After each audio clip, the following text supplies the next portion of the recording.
الحمدللہ علی کل حال والصلاة والسلام علی صاحب حسنہ وجمال اما بعد اعوذ باللہ من الشیطان الرجیم بسم اللہ الرحمن الرحیم کما ارسلنا فیکم رسولا منکم یتلو علیکم آیاتنا ویزکیکم صدق اللہ العظیم وصدق رسولہ النبی الکریم ان اللہ وملائکتہ یصلون علی النبی یا ایہا الذین آمنوا صلوا علیہ وسلموا تسلیما الصلاة والسلام علیک یا سیدی یا رسول اللہ وعلی آلک واصحابک یا سیدی یا حبیب اللہ الصلاة والسلام علیک یا سیدی یا رحمة للعالمین وعلی آلک واصحابک یا سیدی یا خاتم النبیین اللہم صلی علی سیدنا و مولانا محمد معدن الجود والکرم وآلہ وبارک وسلم۔ حمد و صلاۃ کے ساتھ راہ عمل کے اس وقت کی اس نشست میں ہم نبی کریم صلی اللہ علیہ وسلم کے اس خوبصورت اور اس انفرادی راہ عمل کی طرف کچھ گفتگو کریں گے جس میں نبی پاک علیہ السلام نے انسانوں کے ضمیر کو زندہ کیا اور مردہ روحوں کو تازگی عطا فرمائی۔ نبی پاک صلی اللہ علیہ وآلہ وسلم جس قوم کے پاس تشریف لائے تھے اس وقت کی جتنی کمیاں، غلطیاں، کمزوریاں ممکن ہو سکتی تھیں وہ سب ان میں پائی جاتی تھیں۔ اپنی بیٹی کو بغیر مارے زندہ ہی زمین میں گاڑ دینا اور اس کے چہرے اور وجود پر جب وہ مٹی پھینکتے تو وہ چیختی اور چلاتی لیکن ان کے دلوں پر کوئی اثر نہ ہوتا۔ شراب کباب کی اریاں محافل سجانا، کھڑے جانوروں کو نیزہ مار کے ان کا لہو پی جانا، اتنے سخت گیر معاشرے میں آ کے میرے محبوب نے یہ کمال کیا کہ روحوں کو زندہ کر دیا، ضمیروں کو بیدار کر دیا اور لوگوں کے دلوں میں گناہ کا اور غلطی کا احساس پیدا کر دیا۔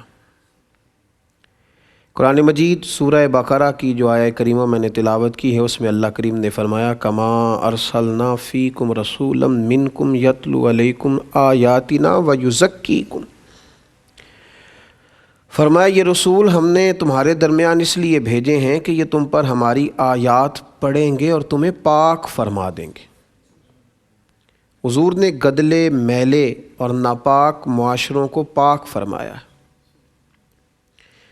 دنیا کی ہر برائی، ہر گناہ اس معاشرے میں پایا جاتا تھا اور گناہ کو گناہ نہیں سمجھا جاتا تھا، گناہ کو نیکی جانا جاتا تھا معاذ اللہ۔ ظلم کو لوگ اپنا حق سمجھ کر کیا کرتے تھے، زیادتی، جبر، اس کو لوگ اپنے بڑا ہونے کا ذریعہ جانتے تھے۔ نبی پاک صلی اللہ علیہ وآلہ وسلم نے ایسی تدابیر فرمائیں، ایسی چیزیں حضور نے اختیار فرمائیں کہ جس سے گناہ کا دروازہ بند ہو گیا۔ جو بات بڑی سمجھنے والی ہے اور اس جرائم کے معاشرے میں جس چیز کو آج بھی نافذ کرنے کی بڑی اشد ضرورت ہے وہ یہ ہے کہ حضور علیہ السلام نے گناہ کی سزا کا اعلان فرمایا۔ امیر غریب، چھوٹے بڑے سب کے لیے سخت سزاؤں کا اعلان کیا، اور جس پر جرم ثابت ہو گیا اس کو سزا دینا اور اس شخص کو اس کے جرم کے مطابق سزا بھگتنے کے لیے تیار رکھنا یہ سب سے ضروری امر ہے۔ جب گناہ پر سزا نہیں ملتی تو لوگ گناہ پر دلیر ہو جاتے۔ جب عدالت، قانون اور یہ چیزیں لوگ ان کو اپنی پہنچ میں اور اپنی جیب کے قریب سمجھنے لگتے ہیں تو پھر گناہ ختم نہیں ہوتا۔ جب کچھ لوگ اپنے آپ کو قانون سے بالا جاننے لگتے ہیں پھر قانون صرف غریبوں، مجبوروں، زیر دستوں کے لیے رہ جاتا ہے۔ نبی پاک علیہ السلام کا وہ فرمان سنگ میل کی حیثیت رکھتا ہے، سنگ میل کی۔ جب ایک بہت بڑے خاندان کی اس خاتون نے چوری کی اور کچھ لوگ ان کے سفارشی بن کے آئے تو ایک سنگ میل، ایک دستور، ایک جملے میں نبی پاک علیہ السلام نے پوری کائنات کی ساری حقیقتیں سمیٹ کے رکھ دیں۔ فرمایا مجھ سے سفارش نہ کرو اس خاتون کے لیے، اس پر چوری ثابت ہو گئی۔ فرمایا اگر میری بیٹی فاطمہ، جن کا نام لیتے وقت ادب سے آنکھیں جھکتی ہیں، زبان عرق گلاب سے وضو کرنے کو دل چاہتا ہے، کئی دفعہ دھوئیں تو پھر بھی شرم محسوس ہو، اتنا بڑا نام، اتنا پاکیزہ نام، فرمایا محبوب نے میری فاطمہ بھی چوری کرتی تو میں اس کے بھی ہاتھ کاٹ دیتا۔ گویا اتنی بڑی بات حضور نے کر کے یہ دروازہ ہی بند کر دیا کہ گناہ پر اگر سزا نہیں ملے گی تو جرم ختم نہیں ہوگا۔ تو نبی پاک علیہ السلام نے سب سے پہلا انتظام معاشرے سے گناہ کو ختم کرنے کے لیے یہ کیا کہ گناہوں پر سخت سزائیں رکھیں۔ حضور رحمت للعالمین ہیں، لیکن میرے محبوب نے اپنے سامنے لوگوں کو کوڑے مروائے۔ حضور علیہ السلام نے اپنی نگاہوں کے سامنے لوگوں کو سنسار کروایا، سزائیں دلوائیں۔ وہ بھی حضور کی رحمت ہے، وہ بھی کرم ہے۔ جڑی بوٹی اگر کٹ جاتی ہے تو باقی فصل کا نفع ہوتا ہے۔ تو سزا کا اعلان حضور نے کیا، پہلی بات۔ دوسری بات یہ کہ نبی پاک صلی اللہ تعالیٰ علیہ وسلم نے ان سارے اسباب سے منع کر دیا جو گناہ کی طرف لے کر کے جاتے ہیں۔ شریعت اسلامیہ نے صرف یہ نہیں کہا کہ شراب پینا حرام ہے، بلکہ شراب کی طرف جتنے اسباب ہیں، حضور نے فرمایا شراب بنانے والا بھی لعنتی ہے۔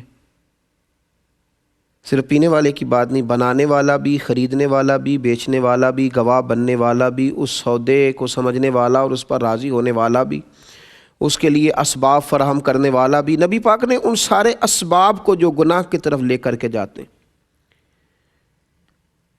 عمل کا رستہ اس وقت صاف ہوتا ہے جب گناہ کا رستہ بند ہوتا ہے۔ نبی پاک نے ان تمام اسباب کو روک دیا۔ یہ نہیں حضور نے صرف فرمایا کہ زنا کرنا ہی برا ہے، فرمایا بری نظر سے عورت کو دیکھنا بھی برا ہے۔ فرمایا صرف زنا اس مخصوص عمل ہی کا نام نہیں ہے، بلکہ فرمایا کہ کانوں کا بھی زنا ہے، آنکھوں کا بھی زنا ہے، زبان کا بھی زنا ہے۔ اگر تو گندی گفتگو کرتا ہے جس سے لوگوں کے دلوں میں برے خیالات پیدا ہوں تو نبی پاک نے اس سے بھی منع کیا، فرمایا تیری زبان کا زنا ہے۔ اگر تو گندی چیز دیکھتا ہے جس سے ہیجان پیدا ہوتا ہے تو اس سے بھی حضور نے روک دیا، یہ تیری آنکھ کا زنا ہے۔ اور تیرا کان اگر گند سننے کے بعد اس غلاظت کی طرف، اس گناہ کی طرف مائل ہوتا ہے تو حضور صلی اللہ علیہ وسلم نے اس سے بھی روک دیا۔ تو گناہ کی طرف جو اسباب لے کر کے جاتے ہیں، نبی کریم علیہ السلام نے تو مرد عورت کو اکٹھا رہنے سے ہی سرے سے منع کر دیا۔ فرمایا جہاں مرد اور عورت تنہا ہوتے ہیں وہاں تیسرا شیطان ہوتا ہے۔ پہلی بات یہ کہ گناہ ختم کرنے کے لیے حضور نے سخت سزا کا اعلان فرمایا، قانون کے مطابق اسے کڑی سزا دی جائے گی، رعایت نہیں دی جائے گی۔ اور پھر دوسری بات یہ کہ میرے محبوب کریم علیہ السلام نے گناہ کی طرف لے جانے والے جتنے رستے تھے ان سب رستوں پر ہی پابندی لگا دی، ان سب رستوں پر ہی۔ وہ لوگ جو بڑے مقدس بنتے ہیں، آئے ہیں نا مارکیٹ میں ایسے لوگ جو کہتے ہیں کہ یہ تو شاگرد ہے، یہ تو مریدنی ہے، یہ تو فلاں ہے، یہاں تو گنجائش ہے، یہ تو بیٹی جیسی ہے، یہ تو بیٹی کی طرح ہے، یہ تو میری بہنوں کی طرح۔ ان رستوں پہ بھی حضور نے پابندی لگا دی۔ وہ خاتون، وہ مقدس اور باصفت اور باپردہ اور باوقار خواتین جو مومنوں کی مائیں ہیں، جن کو امہات المومنین کہا جاتا ہے، ان ماں کے پاس بھی اگر ایک نابینا صحابی آئے تو نبی پاک علیہ السلام نے فرمایا پردہ کر لو۔ کہا یا رسول اللہ یہ تو نابینا ہے، تو فرمایا تمہیں تو نظر آ رہا ہے نا۔ تو حضور نے بین کر دیا، پابند کر دیا۔ وہ رستے جو بن سکتے تھے، کوئی جس رستے سے گناہ کی طرف نکل سکتا تھا، میرے کریم محبوب کے تزکیے کا طریقہ یہ ہے کہ حضور نے ان ساری راہوں کو بند کر دیا۔ ان رستوں پر اللہ کے محبوب نے سخت پہرے بٹھا دیے کہ وہ اسباب ہی سارے ختم کر دیے جائیں جو انسان کو عمل کے رستے سے روک کر گناہ کے رستے کی طرف مبذول کرائیں۔ اور پھر تیسرا، اللہ کے حبیب نے ضمیر زندہ کیے، بیدار مغزی عطا فرمائی، ہمیں بتلایا کہ گناہ کو گناہ جانو۔ اس معاشرے میں اس وقت ایک بہت بڑی مصیبت یہ ہے اور ذہنوں کی بہت بڑی کمزوری یہ ہے کہ لوگ گناہ کو گناہ نہیں سمجھتے۔ لوگوں نے چغلی کرنے کا نام گپ شپ رکھ لیا، جھوٹ بولنے کا نام بہانہ رکھ لیا۔ لوگوں نے اب کسی رستے سے نکلنے کے لیے اس کا نام حکمت عملی طے کر لیا۔ اب ہم نے گناہوں کے نام بدل لیے، یہ احساس ہی نہیں رہا کہ میں گناہ کر رہا ہوں۔ گالی دینے والا جانتا ہی نہیں کہ کتنا بڑا گناہ ہے، غیبت کرنے والا یہ جانتا ہی نہیں کہ کس قدر سخت گناہ ہے۔ مردہ بھائی کا گوشت کھانا، مردہ اور بھائی اور گوشت کھا جانا، اس کا اتنا بڑا جرم غیبت کو قرار دیا گیا، لوگ اس کو گناہ ہی نہیں جانتے۔ نبی پاک علیہ السلام نے احساس پیدا کیا۔ ہمارے بزرگ مثال دیا کرتے ہیں، وہ فرماتے ہیں کہ یہ احساس ہوتا ہے، آپ بڑا اچھا گوشت کھا رہے تھے، اچھا بھنا ہوا تھا، اور آپ نے جب پہلا لقمہ لگایا تو آپ کو اس کو لذت بھی آئی کہ گوشت بڑا اچھا خوبصورت ہے، اچھا تیار کیا گیا، لیکن کسی نے کان میں بتا دیا کہ صدقے کا ہے، زکوٰۃ کا ہے۔ اب پہلے لقمے میں لذت آئی تھی، لیکن وہ جب سنا نا کہ یہ تو زکوٰۃ کا ہے تو میرا ہے نہیں، یہ تو صدقات کا ہے، واجبات صدقہ تھا، یہ تیرا حق ہی نہیں ہے، تو اب جب آپ اس کو دوبارہ منہ میں رکھتے ہیں تو اس کی لذت بدل جاتی۔ اب آپ کو وہ کیف نصیب نہیں ہو رہا جو پہلے اس کی لذت کا تھا۔ تو یہ کیا ہے؟ یہ آپ کے دل میں احساس پیدا ہو گیا کہ یہ ایک ضمیر نے یہ بات اندر سے آواز دی کہ یہ تیرے والا نہیں تھا۔ تو یہ کام کیا نبی پاک علیہ السلام، لوگوں کو بتلایا کہ گناہ گناہ ہوتا ہے، غلطی غلطی ہوتی ہے۔ اسی لیے لوگ خود بخود آ جاتے تھے۔ قبیلہ غامدیہ کی عورت خود بخود آئی تھی، کوئی اسے لینے نہیں گیا، وہ آ کے کھڑی ہوئی اور اس نے لفظ یہ ادا کیے، کہنے لگی آپ کبھی غور کریں نا کہ ایک عورت جس سے غلطی ہو گئی اور اس کے پیٹ میں ناجائز بچہ ہے، اس کو کسی نے درے مار کے منوایا نہیں ہے، بلکہ وہ خود آ گئی ہے اور آ کے کھڑی ہوئی اور کہتی پتہ کیا ہے؟ کہتی یا رسول اللہ میں ہلاک ہو گئی ہوں۔ حضور نے پوچھا تجھے کس نے ہلاک کیا؟ تو کہتی کیا؟ حضور میرے گناہ نے مجھے ہلاک کر دیا، یعنی میرا مال نہیں ڈوبا، میرا گھر پہ کسی نے قبضہ نہیں کر لیا، میں کوئی کسی شخص نے میری جائیداد نہیں ہڑپ لی۔ یہاں تو ہلاکت صرف یہی ہے نا کہ دولت چلی گئی۔ کہا حضور میں ہلاک ہو گئی۔ کس نے ہلاک کیا؟ میرے گناہ نے۔ کیا ہوا؟ حضور میرے پیٹ میں ناجائز بچہ ہے، مجھے میرے گناہ کو پاک کر دیا جائے۔ یہ وہ ضمیر ہیں جو حضور نے بیدار کیے۔ تو محبوب نے فرمایا واپس جا، جب بچہ پیدا ہو جائے تو تب آنا۔ شارحین نے لکھا ہے 8 ماہ کے بعد آئی، پھول سا بیٹا لائی۔ حضور بچہ پیدا ہو گیا، میرے گناہ نے مجھے ہلاک کر دیا، یا رسول اللہ مجھے پاک کر دیں۔ تو میرے محبوب پاک علیہ الصلوۃ والسلام نے فرمایا واپس جا، جب یہ روٹی کھانے لگے تو تب آنا۔ شارحین کہتے ہیں گویا حضور فرما رہے تھے کہ غلطی تیری ہے، تیرے بچے کی تو نہیں ہے نا۔ 2 سال کے بعد آئی، بچے کے ہاتھ میں روٹی کا لقمہ، اور حضرت انس بن مالک رضی اللہ تعالیٰ عنہ کہتے ہیں تڑپ کے روئی، عرض کرنے لگی حضور میں ساری رات سو نہیں پاتی، یہ میرا گناہ مجھے بیدار رکھتا ہے، یا رسول اللہ مجھے پاک کر دیں، اگر اسی حالت میں چلی گئی تو میں اپنے رب کو کیا منہ دکھاؤں گی، یا رسول اللہ میرے اوپر رحمت کی نظر ہو، میں ہلاک ہو گئی۔ یہ ضمیروں کی بیداری ہے۔ وہ جو 8 ماہ اسے بھیجا تھا تو 2 سپاہی ساتھ نہیں رکھے تھے کہ کہیں دوڑ نہ جائے، بھاگ نہ جائے۔ جو 2 سال بچہ پالتی رہی تو جیل میں نہیں رکھا تھا اسے، اس کا ضمیر زندہ کر دیا نبی پاک نے، بیدار کر دیا حضور علیہ السلام۔ یہ میرے محبوب کا فرمان کہ ما حاک فی صدرک، گناہ وہ ہے جو تیرے سینے میں کٹ کے۔ میرے عزیزو، نبی کریم علیہ السلام کے پاس آئی، حضور نے فرمایا اسے لے جاؤ، سنسار کر دو۔ صحابہ کہتے ہیں اسے پتھر لگے، پھر اس کی روح پرواز کر گئی، یہاں تک تو اس کی توبہ تھی۔ پھر رحمت للعالمین نبی نے فرمایا صحابیات سے کہ اسے اٹھاؤ، غسل بھی دو اور کفن بھی پہناؤ۔ غسل دیا، جب کفن پہنایا تو میرے محبوب پاک علیہ السلام نے، حضرت انس کہتے ہیں حیران تو اس وقت ہوئے جب مصطفیٰ کریم نے فرمایا صفیں بناؤ، میں خود جنازہ پڑھاؤں گا، میں جنازہ پڑھاؤں گا، میں رحمت للعالمین نبی خود نماز جنازہ کی امامت کروں گا۔ جن کے جنازے کی امامت پر اللہ رحمتوں کی برکھا برسا دیتا ہے، تو محبوب پاک علیہ الصلوۃ والسلام نے جنازہ پڑھایا۔ ایک صحابی نے کہا حضور اس کا جس نے ناجائز بچہ جنا آپ نے جنازہ پڑھایا، اس کا جنازہ؟ تو نبی پاک صلی اللہ تعالیٰ علیہ وآلہ وسلم نے ارشاد فرمایا تم نے گناہ دیکھا ہے، توبہ نہیں دیکھی؟ تم نے اس کا احساس نہیں دیکھا؟ وہ کس درد سے آئی، کس ذوق سے توبہ کی، اور میرے محبوب نے انعام دیا، چونکہ اس کا ضمیر زندہ تھا نا، اس کو انعام دیا۔ فرمایا اس نے تو ایسی اعلیٰ توبہ کی ہے کہ اگر میں اپنی ساری امت میں بانٹ دوں تو اللہ سب کی بخشش فرما دے گا۔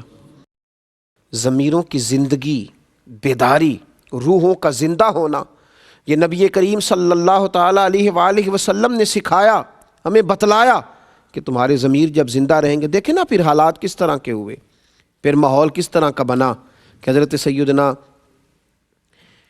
عمر فاروق رضی اللہ تعالیٰ عنہ نے حضرت سعید بن عامر رضی اللہ تعالیٰ عنہ کے ایک صوبے کا گورنر بنایا۔ جناب عمر کا طریقہ مبارکہ تھا، کچھ عرصے کے بعد معلوم کرتے تھے گورنروں کے حالات کیا ہیں۔ آپ ان کے صوبے میں تشریف لے گئے، جامع مسجد میں لوگوں کو جمع کیا، حضرت سعید ابن عامر بھی آ گئے۔ گورنر کی بات کر رہا ہوں، کسی معمولی کونسلر کی نہیں، کسی عام آدمی کی نہیں، کسی میری طرح کے چھوٹے شخص کی بات نہیں، ایک گورنر۔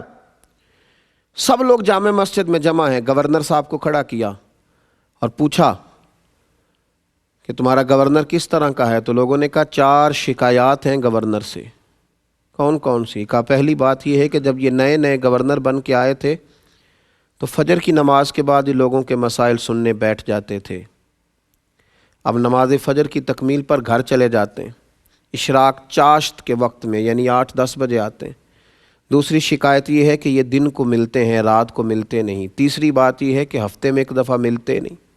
چوتھی بات یہ کہ کبھی کبھی رونے لگتے ہیں، اتنا روتے ہیں کہ بے ہوش ہو جاتے ہیں۔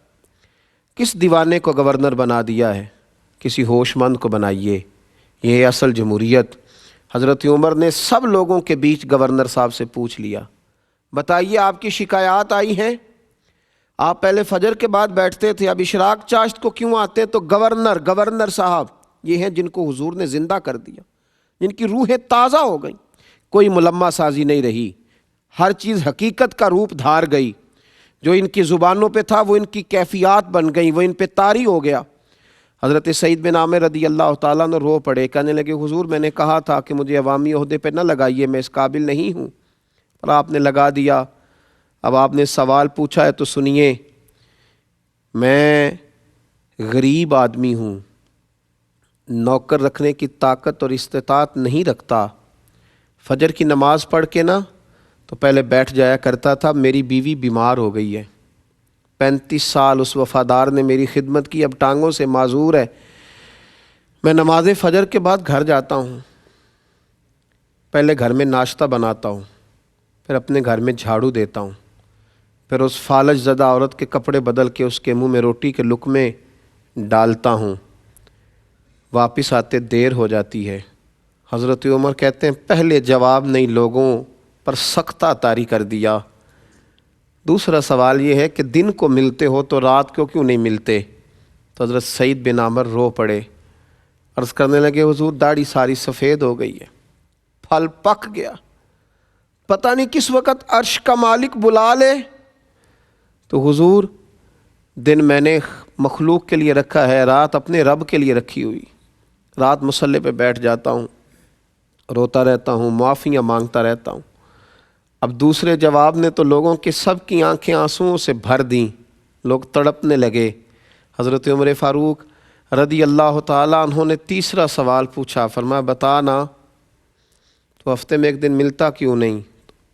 پھر روئے، کہ حضور میرا راز تھا، کہ میرے رب کے ساتھ رہ جاتا تو اچھا تھا۔ فرمایا کیا ہوا؟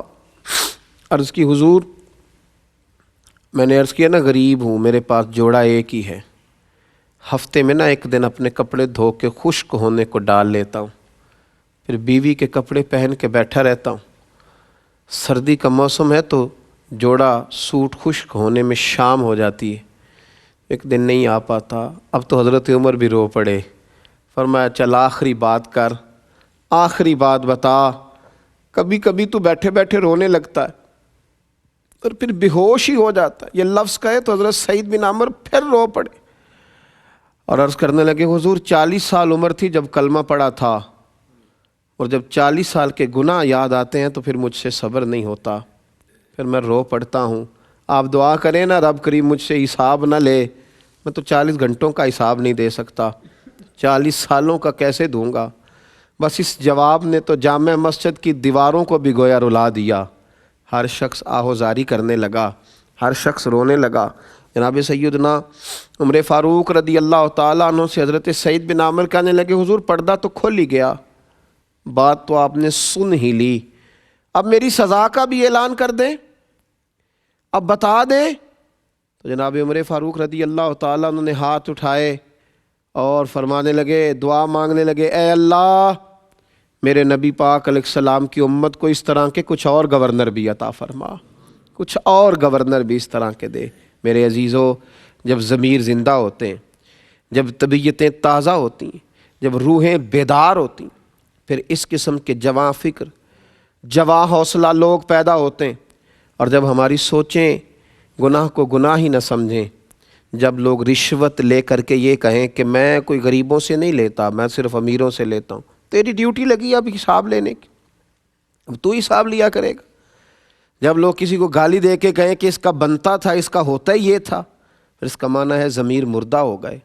جب لوگ مرنے والوں کے جنازوں پر بھی سودے کرنے لگیں، اور جب لوگ میتوں پر بھی سیاست چمکانے لگیں، اور جب قوم اتنی دور نکل جائے کہ لوگ کسی کی مجبوری کو خرید کر اس سے فائدہ اٹھانے لگیں، اور جب کسی گرے ہوئے پر پیر رکھ کے گزرنا لوگ اپنا اعزاز جاننے لگیں، تو پھر ضمیر مردہ ہوتے ہیں۔ میرے نبی پاک علیہ الصلاۃ والسلام نے ضمیروں کو زندہ کیا، تازگی دی، خوبصورتی بانٹ دی، لوگوں کی روحیں تک صاف ہو گئیں، ہر چیز بدل گئی۔ حضرت عبداللہ ابن عمر رضی اللہ تعالیٰ عنہ فرماتے ہیں کہ میں نے وہ زمانہ بھی دیکھا تھا، میں نے وہ دور بھی دیکھا تھا جب لوگ ڈاکہ زنی کرتے تھے، چوری کرتے تھے، مال کھا جاتے تھے، اور پھر میں نے وہ دور بھی دیکھا جب لوگوں نے غربتیں تو برداشت کیں لیکن بے ایمانی کو اپنے قریب نہیں آنے دیا، دھوکے فریب کو۔ فرماتے ہیں حضور نے یہ انقلاب برپا کر دی۔ نبی پاک علیہ السلام نے تقوی کی وہ چادر تنی کہ ہر شخص کا چہرہ اس میں چمکنے لگا۔ آپ فرماتے ہیں میں ایک دفعہ سفر پہ جا رہا تھا، رمضان کے علاوہ کچھ ایام تھے، تو میں نکلا، میرے پاس کچھ سرکہ تھا، کچھ کھجوریں تھیں، کچھ خشک چیزیں تھیں، تو میں رستے میں تھا، تو میں نے ایک جگہ پہ بیٹھ کے کھانا کھانے کا ارادہ کیا۔ جناب عبداللہ ابن عمر رضی اللہ تعالیٰ عنہ فرماتے ہیں بڑا خوبصورت اور بڑا نورانی اور بڑے معصوم عکس والا نوجوان بکریاں چراتا ہوا مجھے نظر آیا۔ آپ فرماتے ہیں کہ اس کے چہرے پر عبادت کا نور اور اس کی آنکھوں میں سچائی کا حسن مجھے نظر آیا۔ اس کی داڑھی تو گرد سے بھری تھی پر روشنی بڑی شاندار تھی۔ آپ فرماتے ہیں کہ میں نے کھانا کھاتا ہے جب آدمی تو قریب بیٹھنے والے کو دعوت دیتا ہے، میں نے کہا کہ میاں کھانا کھا لو، رمضان بھی نہیں تھا اور وہ بکریاں چرا رہا تھا، میں نے کہا کھانا کھا لو، تو کہنے لگا حضور میں نہیں کھا سکتا، میں نے روزہ رکھا ہوا ہے۔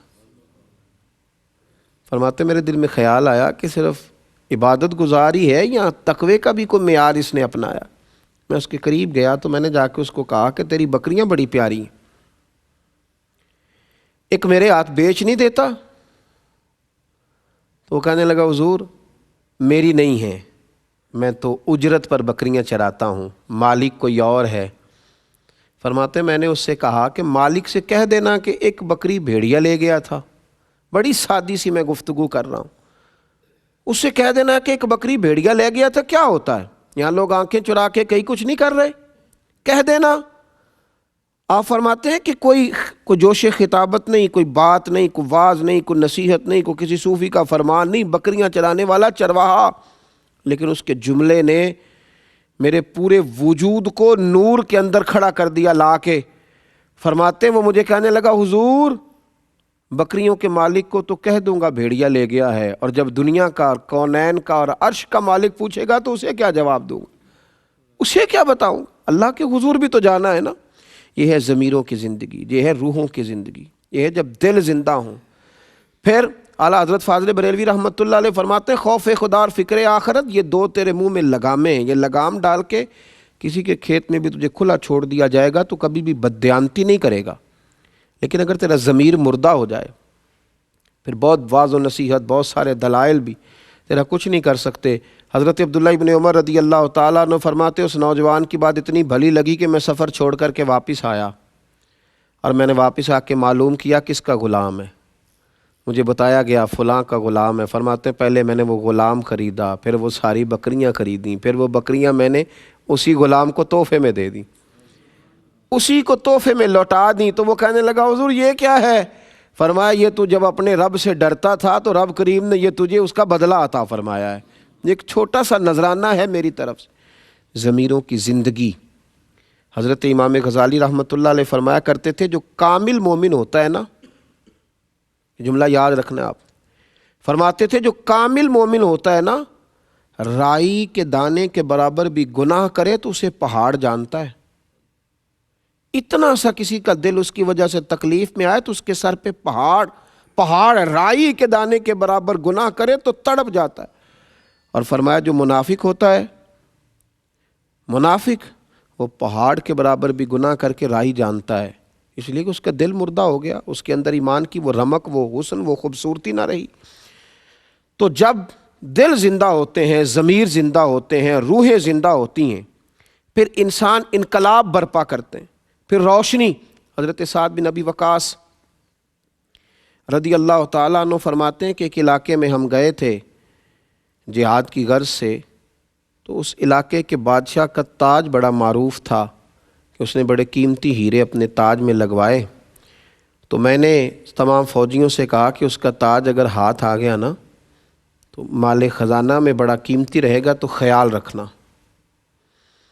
دولت آنکھوں کو چندھا دیتی ہے، اور بڑے بڑے دولت مند بھی دولت کو دیکھ کر پریشان ہو جاتے ہیں، دولت مند بھی۔ اس کی وجہ یہ ہوتی ہے کہ ضمیر زندہ نہیں ہوتے، وہ نفس کی دوڑ دھوپ ختم نہیں ہو رہی ہوتی۔ فرماتے میں نے کہا کہ ذرا خیال رکھنا، رات کا وقت تھا، صحرا کا علاقہ تھا، گمسان کا رن پڑا، اور جب اس بادشاہ کی گردن کٹی تو اس کا تاج کب سر سے اترا اور کب ریت میں مل گیا کسی کو خبر ہی نہ ہوئی۔ آپ فرماتے ہیں کہ شام کو جب جنگ ختم ہوئی تو میں نے کچھ سپاہیوں کی ڈیوٹی لگائی، انہوں نے تلاش کیا ریت کے ٹیلوں میں، لیکن اس کا وہ تاج نہ ملا۔ میں نے کہا چھوڑو یار، نہیں ملتا تو رہنے دو، سو جاؤ، صبح دیکھی جائے گی۔ حضرت سعد بن ابی وقاص رضی اللہ تعالیٰ عنہ فرماتے ہیں لوگ سو گئے، میں بھی اپنے خیمے میں چلا گیا سونے کے لیے۔ ابھی میں لیٹنے کی، آرام کرنے کی، سونے کی تیاری ہی کر رہا تھا کہ ایک سپاہی نے باہر سے آواز دی، کہا سپہ سالار اگر اجازت دو تو میں اندر آ جاؤں؟ فرماتے میں نے کہا آ جاؤ۔ وہ شخص اندر آیا تو اس نے ایک پرانی سی چادر اوڑھ رکھی تھی، کپڑے بھی اس کے پرانے تھے۔ سلام لیتے ہی وہ اندر آیا اور اس نے اپنی چادر کی اوٹ میں سے وہ ہیروں والا تاج، اس پر بڑے قیمتی ہیرے لگے تھے، وہ نکالا اور رکھا۔ کہنے لگا میں ابھی شام میں گزر رہا تھا تو میرے گھوڑے کے پیر سے کچھ چیز ٹکرائی ہے، میں نے کھولی ہے تو یہ تاج نکلا ہے، یہ رکھ لیجئے۔ حضرت سعد بن ابی وقاص رضی اللہ تعالیٰ عنہ فرماتے ہیں چہرے پر اس نے نقاب اوڑھا ہوا ہے۔ میں نے اس کو کہا کہ میاں تمہیں مل گیا تھا یہ تاج، تم دینے آئے تو تم تو مجھے کچھ غریب آدمی لگتے ہو۔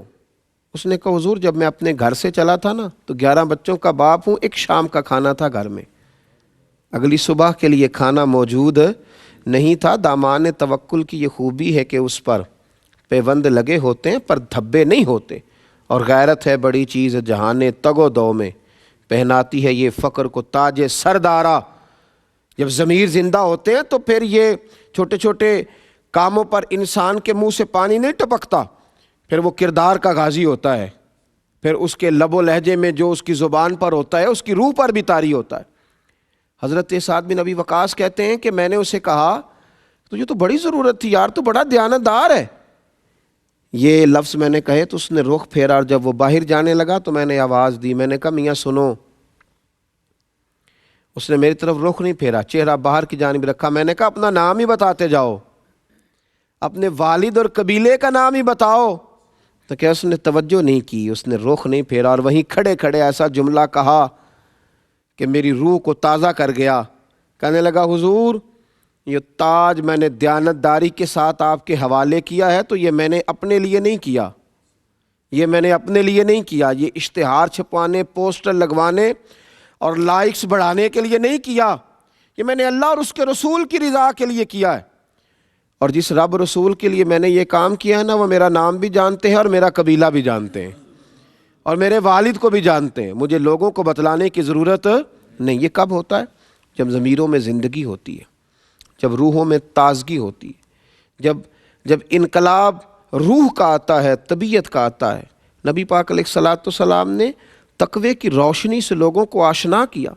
نبی پاک علیہ الصلاۃ والسلام نے لوگوں کو اہمیت دلائی، بتلایا کہ گناہ گناہ ہوتا ہے، غلطی غلطی ہوتی ہے۔ بڑے بڑے لوگ چھوٹوں سے معافیاں مانگنے لگے، بڑے بڑے قد کاٹھ والے اپنے ضمیروں کا بوجھ اتارنے لگے۔ حضرت ابو ذر غفاری نے جناب بلال حبشی کو حبشن کا بیٹا کہہ دیا۔ کس کے بیٹے تھے وہ؟ حبشن کے بیٹے تھے نا، حبشن کا بیٹا کہہ دیا۔ یہاں لوگوں کو آر دلاتے نہیں، کبھی برادری ازم کے نام پر، کبھی قبیلے کے نام پر، کبھی اس کے کام کے نام پر، کبھی اس بیچارے کا جو عہدہ ہوتا ہے اس پر۔ حبشن کا بیٹا کہہ دیا، حبشن کا۔ حضرت بلال حبشی مسجد میں بیٹھ کر رونے لگے۔ معصوم آمنہ، نبی رحمت، رسول اکرم سید عالم علیہ السلام تشریف لائے۔ میرے محبوب نے آتے حضرت بلال کی آنکھوں کے آنسو دیکھے۔ تمہیں کیا ہوا؟ کہا یا رسول اللہ، اگر میں حبشن کا بیٹا ہوں تو میری کیا غلطی؟ ہوا کیا؟ یا رسول اللہ، مجھے فلاں نے، ابو ذر غفاری رضی اللہ تعالیٰ عنہ نے حبشن کا بیٹا کہا ہے۔ حضور ممبر پر بیٹھے اور ممبر پر بیٹھ کے کہا، میں نے تو جاہلیت کی یہ ساری باتیں قدموں تلے روند دی تھیں، تم ابھی تک یہ جملے دہراتے ہو؟ تو روند ڈالی باتیں، تو روند ڈالی۔ ابھی تک جو آدمی یہ جاہلیت کی باتیں دہرائے وہ تو روند ڈالی۔ حضور فرمانے لگے۔ نبی کریم علیہ الصلاۃ والسلام نے جب یہ کہا تو حضرت ابو ذر غفاری اٹھے اور اٹھ کر حضرت بلال حبشی کے قریب گئے اور جا کے کہنے لگے، بلال اپنا قدم اٹھا اور میرے چہرے پہ رکھ۔ تھا تو حبشن کا بیٹا، اور اب میرے رسول نے تجھے بڑی عزتیں عطا کر دی ہیں۔ اب یہاں کوئی چھوٹا بڑا نہیں رہے گا، اب سارے عروج پائیں گے، اب سب کو برکات ملیں گی جب ضمیر زندہ ہوتے ہیں۔ حضرت ابو ذر نے معافیاں مانگی، حضرت بلال حبشی سے معافی طلب کی، بار بار ان سے گزارش کی کہ وہ مجھ سے درگزر کریں۔ بھائیو، یہ ہے ضمیروں کی زندگی، یہ ہے روحوں کی زندگی۔ آج لوگ گناہ کو گناہ ہی نہیں جانتے، بہت بڑا ظلم کرتے ہیں، اس کے باوجود چہروں پر پشیمانی اور زبان پر معذرت کے کچھ لفظ بھی نہیں آتے۔ آج لوگ بہت سارا حرام کھا کر کے اس کے باوجود کہتے ہیں کہ جناب یہ حق تھا، یہ چلتا ہی ایسے ہے، یہ معاشرہ ہی ایسے ہے، اس کی بنا ہی ایسے ہے۔ مجھے ایک شخص نے ایک جگہ پہ کہا، میں ملک سے باہر تھا، غیر مسلموں کا علاقہ تھا، کہنے لگے یہاں نیکی کرنا بڑا مشکل کام ہے جی، یہ معاشرہ بڑا عجیب ہے، یہاں نیکی کرنا بڑا مشکل ہے، چاروں جانب کفر ہے، نفاق ہے۔ تو میں نے کہا ایک بات بتلاؤ، حضرت ابوبکر صدیق جن لوگوں کے درمیان رہ کے نیکی کرتے تھے وہ بھی تو سارے کافر تھے، وہ بھی تو سارے کافر تھے، وہ بھی تو سارے کافر تھے، چاروں جانب کفار تھے، پر وہ کھڑے ہو گئے دیانتداری کا جھنڈا لے کے۔ حضرت عمر نے جب نیکی کی تو تب بھی سب لوگ ایسے ہی تھے، لیکن وہ کھڑے ہو گئے دیانتداری کا جھنڈا لے کے۔ مکے میں، مدینے میں، طائف میں سب لوگ غیر تھے، لیکن مسلمانوں نے نیکی کا علم بلند کیا تو دائیں بائیں دیکھ کر بلند نہیں کیا، اللہ رسول کی ذات دیکھ کے بلند کیا۔ ضمیروں کو زندہ کریں، دائیں بائیں دیکھ کے جو نیکی کرے گا وہ کر ہی نہیں سکے گا۔ نیکی دائیں بائیں دیکھ کے نہیں ہوتی، نیکی تو خدا کا کرم دیکھ کے ہوتی ہے اور مصطفیٰ کریم کی رحمت دیکھ کے ہوتی ہے۔ ہم نے تو اپنا ضمیر زندہ رکھنا ہے، ہم نے تو اپنا دل زندہ رکھنا ہے، ہم نے تو اپنی طبیعت کو تازہ رکھنا ہے۔ یہ کیا بات ہوئی کہ سارا زمانہ ایسے کر رہا ہے تو مجھے بھی ایسے کرنا ہے؟ میں اپنے حصے کا چراغ جلاؤں گا، آپ اپنے حصے کا چراغ جلائیں گے، ہم اپنے اپنے حصوں کی روشنی بانٹیں گے، ہم خیر تقسیم کریں گے، ہم راہ عمل کے رستوں کو آسان کریں گے، ہم آگے کی طرف سفر کریں گے۔ ہمیں اس سے کیا لگے کہ کوئی نیکی کر رہا ہے یا نہیں کر رہا۔ حضرت جریر ابن عبداللہ کہتے ہیں جب حضور نے ہمیں کہہ دیا تھا کہ دین خیر خائی کا نام ہے تو ہم نے تو یہودیوں سے بھی خیر خائی کی، ہم نے تو غیروں سے بھی ہم خیر خائی کرتے گئے اور وہ سارے رسول اللہ کے غلام بنتے گئے، وہ سارے نبی پاک کے غلام بنتے گئے۔ ہمیں اپنے ضمیر کو زندہ رکھنا ہے۔ جو لوگ ضمیر کے قیدی ہوتے ہیں وہ کبھی نجات نہیں پاتے، جن کی روحیں میلی ہوتی ہیں ان کے چہرے جتنے مرضی چمک جائیں لیکن کبھی بھی ان کے قریب روشنی نہیں آ پاتی۔ ضمیروں کو، دلوں کو، روحوں کو، نیتوں اور ارادوں کو وضو کرائیں، ان چیزوں کو زندہ کریں۔ یہ جب زندہ ہوں گی تو معاشرے میں خوشبو پھیلے گی، روشنی پھیلے گی۔